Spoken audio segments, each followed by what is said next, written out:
Welcome to the Cannacurio podcast powered by Cannabis Media. I'm your host, Ed Keating, and today we're going to do a recap of the 2022 licensing leaderboard, show you what we've seen in looking back at all the licenses that were issued and answer any questions that you might have.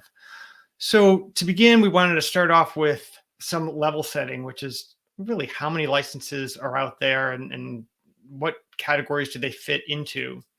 So based on our research and analysis, approximately 100,000 cannabis licenses have been issued in the US by various states since we started tracking in 2015. So almost 100,000 licenses. And these are specific to the three categories that we're going to focus on today. So this includes cultivation licenses, manufacturing, and retail or dispensary. So of those 99,000, 42,500 are active. And by active, we mean they're open, they're not in a pending status, or they're not applied, but these are ones that are likely open for business. And once again, it's for cultivation, manufacturing, dispensary, and retail. So now looking back at 2022, how many new ones were issued? So based on our count, almost 10,000 licenses were issued by all the states in 2022. So in today's discussion, we're going to share with you how that varied by the different regions in the US, as well as by the different activities, because we've noticed that different regions and different states obviously are going to behave differently since they all have their own licensing schemes. So first off, we'll look at when these licenses were issued in 2022. So these three lines show quite graphically how different the timing was and the frequency of licenses being issued. I sort of joke that the green one, which is cultivation, is essentially the Loch Ness monster curve, where it continues to have these peaks and valleys throughout the year. On the whole, as we looked across these three sets of lines of the 10,000 licenses, approximately 58% of the new licenses last year were for cultivators. Dispensaries and retailers were at 28%, and manufacturing was at 14%. So definitely a lot of variability in terms of the different types of licenses. But as we've seen in all the tracking we've done over the years, cultivation really does seem to carry the day, which is sort of good and bad. So now let's start taking a look at the different regions. So you can look across these five columns, and it's quite obvious that the West and the Southwest are really the drivers for license issuance. And if you think about the map for a second, the Southwest is where Oklahoma is, and the West is where we find California. And then even looking at the Midwest, that's where Michigan is. So if you've read any blog post I've written in the last 4 years that talks about license counts, those three states are the ones that issue the most licenses. And as a result, those regions are driven up by them. And you can see that the Northeast and Southeast is definitely lower. And as I think most industry watchers know, the East is well behind the West. These numbers and data really do support that. We found that 72% of the licenses that were issued last year as new came from the Southwest and West. So looking at the Midwest, there are actually 12 states in the Midwest. Not all of them are issuing licenses. We found just under 1,400 licenses were issued last year. 83% of them were from Michigan. And that mid-year spike that you see is 707 new Michigan cultivation licenses. So this is a little bit more like the anaconda and snake and rat kind of graph, where a lot of the license issuance appeared to happen all at once, or at least over one quarter. Looking at the Northeast, so the Northeast has a lot of interest. Everybody talks about it. We sort of like jokingly refer to it as the beast in the East. It's where we're headquartered. There are 9 states in the Northeast, and there's just been a lot of focus on it as people talk about New York being the next big market. New Jersey is a large market unto itself. And we found that the Northeast, in some ways, was a lot like the West because 69% of the licenses that were issued were for cultivation. And most of these came out of 2 states, New York and Vermont. Now, this touches on what I think is a fascinating footnote. So, when New York started their program, in order to get cultivation going more quickly than most states, they issued licenses to existing hemp farmers and gave them the permission to grow cannabis. So they were able to issue several hundred licenses, if I remember, to get the program up and running. And what's interesting, since I'm based here in Connecticut, is noticing how the Connecticut farmers who grew hemp wanted the same deal. So they started lobbying. There were lots of articles in the local press as the farmers here hoped that that process would be replicated. To my knowledge, that still hasn't happened yet. Don't know if it will, but New York was really unique in issuing licenses in that way. Going down to the Southeast, definitely an interesting story here. There's 16 states in this region, only 7 issue licenses. And the peaks here were for dispensary/retail licenses in Mississippi and Puerto Rico. The thing that we've noticed about the Southeast, and it's sort of obvious when you think about it, is it's home to many limited license medical programs. So think of Florida, Arkansas, Georgia, where they're just not issuing licenses, let's say, at the same pace as in Oklahoma with really no controls. So in this case, when licenses are given out, they're often vertically integrated. So you have to do maybe all the activities. And in the case of Florida, you're then able to open as many stores sort of as you can. So it's not an entire surprise that in this case, it's the line at the top is for dispensaries. It's not for lots of cultivation or lots of manufacturing. So as we talked about at the beginning, the regional approaches are different based on the type of programs that are in place. Southwest is really all about Oklahoma and New Mexico. And the thing that I find so interesting here is that second big spike in September is Oklahoma issuing a whole bunch of cultivation licenses. Now, for those of you who are pretty knowledgeable about Oklahoma, you also know what happened on August 26, 2022, when the state finally put in a moratorium saying, yeah, we're slowing down on the licenses. And, I expected that to be more of a hard stop. It does not appear that that's really the case because lots of licenses continue to be issued. I mean, it looks a little bit like a ski slope here where there was definitely a decline, but licenses continued to get pushed out. Now, I think it may have been that the state felt they were going to honor any licenses that got in or applications that got in before the deadline. I'm not sure if that's the case, but I'm sure there was quite a rush to get licenses in the door before the door shut.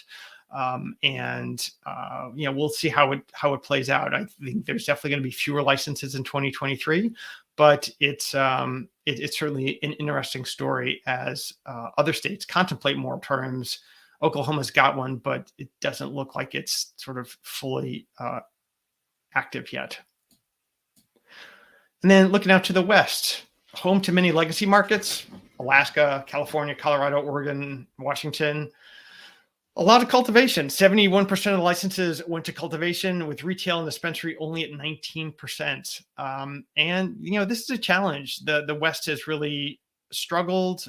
We've done some research, as have our clients, on what kind of sentiment do growers feel out in the West and elsewhere? And it's really tough. One, there's a lot of black market is causing some troubles. And two, there's taxation. And three, there aren't enough stores. So here we see that there's definitely a lot of grow licenses pushing through, but is it really enough? Especially when the store licenses only come through at about 19% for this region.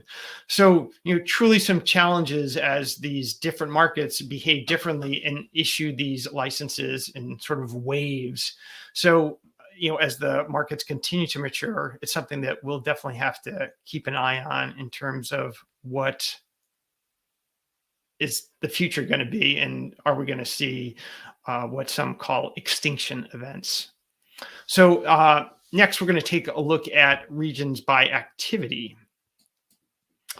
So cultivation as a percentage of new licenses across a region. So this sort of takes those last slides and combines them and turns them sideways. So here we can see where the focus was on cultivation licenses. And as we said, the West and the Northeast look a lot alike, where they really focused on grow licenses as opposed to other ones.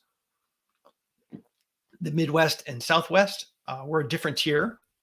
And then finally, the Southeast that we talked about, where the licenses are limited, issued very few cultivations. One thing that I think is interesting, going back to the moratorium discussion, is that other states have started discussions on them, I think often driven by license holders. I've seen articles about it in Michigan, in Colorado, and most recently in Massachusetts, where the price of cannabis is dropping and it's really squeezing out a lot of operators. So some of these license holders are essentially asking for relief. One thing, though, that looks promising is the decline in the number of grow licenses issued this year in 2022 compared to 2021. So when we took a look at it, we saw that in 2021, almost or a little bit over 9,000 grow licenses were issued. And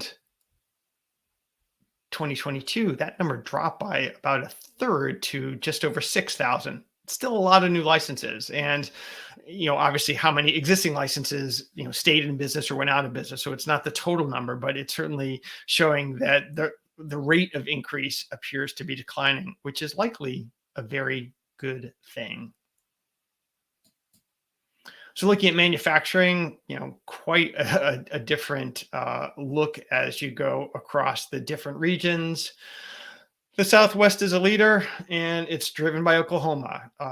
And for us, I'll say this is a harder license for us to track. In some states, the manufacturing activity is stacked as part of a general license that a company gets, and it's just part of what that license holds. In other states, it's given to a license holder, but then it can almost be farmed out to other groups or LLCs that are under control or affiliated. So it's tougher for us to track. But in the case of Oklahoma, they issue specifically a manufacturing license. It's not stacked, and it really leads the way. So if we look at who issued licenses last year, you're not going to be surprised when you see that Oklahoma really takes it away. New Mexico, Michigan, California are the other three, but talk about being in a distant second, third, and fourth place. So, manufacturing is certainly a key license in the value chain, but one state is certainly leading the charge there. Now, dispensary and retail, something we referenced earlier, just look at the Southeast in terms of issuing new licenses that are all about stores. In these limited license states, there's really an opportunity here for people to get stores out there. And, my favorite example, as I said before, is Florida, where you've got some, major MSOs putting out a lot of licenses as they try and blanket the state of Florida. And I think we're going to see this in other states as well. Mississippi is issuing a lot of licenses too. So in these limited license states where they don't put limits on stores, it's going to drive that kind of behavior, because on the flip side, it holds back on the manufacturing and the cultivation. And then, once again, I'm pulling up Oklahoma. One more footnote. The moratorium hit here in end of August, beginning of September. Every month that came thereafter, they issued more licenses than they had in virtually any month prior that year. So, still seems kind of strange to me that they'd be cranking out new ones when I think at one point it was like 2,500 licenses were in the state, and it was one for every like 1,400 people. So I think there's more work to be done there, although we do see licenses essentially falling off the list there, and that's going to have an impact in the long term. Also, there's a lot more regulatory scrutiny happening. I know one of the regulators in the state has highlighted that they think 2,000 of the grow licenses are essentially illegitimate as they've been sold to people out of state. So there's a lot going on here. And while Oklahoma, I think, will continue to be a story for perhaps years to come, they're certainly trying really hard to tighten that up. So obviously, there's a lot of data here. We started with 100,000 licenses, 10,000 actives that were just issued last year alone. It's an important asset, and it's one that we do a lot of work to track. I run the team that keeps an eye on all the data, and we wanted to share, how do people actually use this data? So, just using an example here, this is a search that I did to find all the growers in the Northeast. So if you look on the side here, it's cannabis, it's cultivators that are active, that are located in the Northeast. And we found 952 total licenses that fit in that criteria. If you look in the red box up top, you can see some of the activities that our users can engage once they create a list like this, because the list is really where it starts. One, you can get updates if something happens to any of these 952, like if there's new information or if there's a story or if we add more information, you can get an alert that will let you know that or let your sales team know that. We also have built in a whole email marketing tool that would allow you or your marketing team to reach out to these 952 farms, to tell them what you're all about and to try and use it as a lead generation tool or a prospect generation tool for you. And some of our customers have the ability to export this data as well, or portions of it, so that they can do their own analysis. So once you create a list, there's really a lot you can do, and there's a lot of information that we provide to hopefully enlighten you about these licenses across the US, Canada, and elsewhere. The other use case is about research. So here's a search that was done on a different platform that has the same licenses in it, where we looked at the growth of facilities in the Northeast. So how has it changed since 2020? And you can see here, there's sort of a gentle slope, and then it takes off in March 2022. And down below, we've got a whole table that shares some of the states in terms of how the numbers have changed month over month. And these are total active facilities by month. And what we have found is that our customers are using this for growth trends, state by state analysis. We also overlay information like patient count, sales data if the state provides it, and a whole host of other information, so that as people are trying to do the research, they can. With these tables down here, they're able to just right click, download the data, and then bring it into Excel and build their own pivot table. So we're really just trying to help out that workflow so that our customers can get the information they need and do that sort of time series and growth trends. So what we want to do now is see if there might be any questions that people had about the license data that we've just covered. We also have links to our website and my email, as well as the email to our sales team. So first question, good one, is why is there no information on distribution? Does retail include delivery retail or just storefront retail? So distribution in some states is a specific license, and I just chose not to include it in this analysis, really for two reasons. In some states, distribution is implied, And by that, we mean if you've got a grow license and a manufacturing license, you can move the product between the two. In other states, that's not true. You need a specific distribution license, and it's essentially a B2B delivery type service. So we just didn't include that. We do track them, but we don't have them here. And in terms of the question about retail or just storefront, this was just retail or dispensary. We did not include what in California they call uh, non-storefront retail, but that is a set of licenses that we track. We've actually written about that and have some white papers coming up that are going to dig into that because it's an important area. And it's one that in certain markets is crucial, especially like in New York City, where it's not really about the stores. Everybody expects things to be delivered, so you better have a delivery scheme. So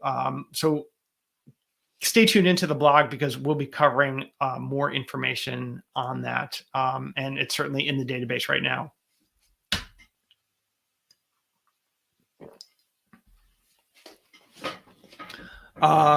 This is a comment. A manufacturing license could look after many growers, so the overall number isn't all that important, is it? Well, it's an interesting point. I think it depends on the state. So in Connecticut, there have been 4 growers, and that's been the case since the program rolled out in about 2014. And those growers have been able to meet the needs of what was first, I think, 6 stores, then 9, then 18.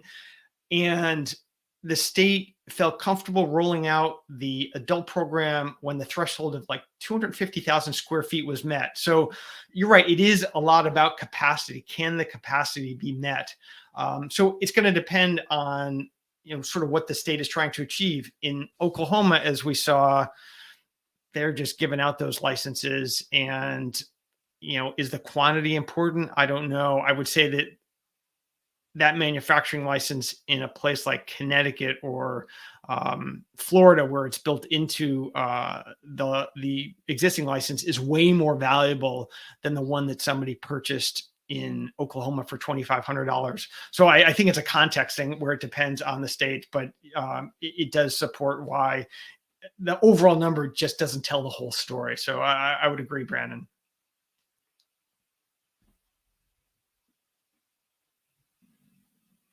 Is there overlap in our data with manufacturing and process under licenses? How do we differentiate?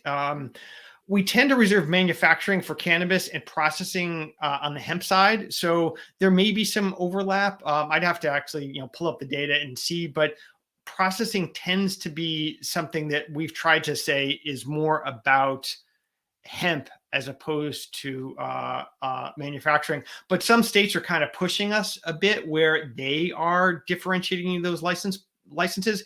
And if we do have them, and I think there's a couple of states, we'll group them under probably the manufacturing umbrella. But I'd have to check on that, Caitlin. So if we can save that information, we'll get back to you with a more definitive answer.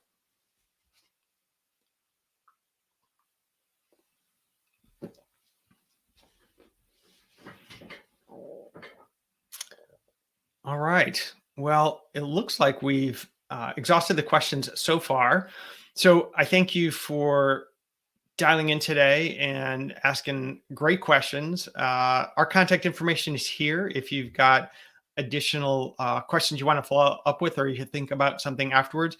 And Caitlin, I'll get back to you with a more definitive one. Oh, wait, looks like we got one more question. Do you ever see any areas where the state is pushing to get people to apply, demand constrained?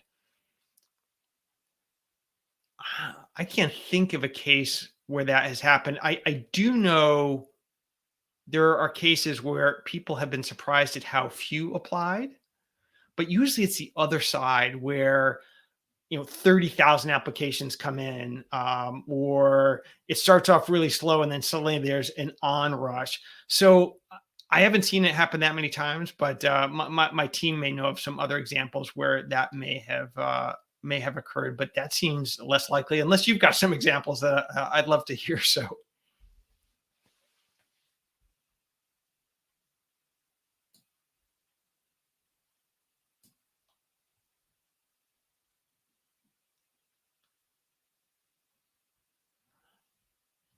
all right.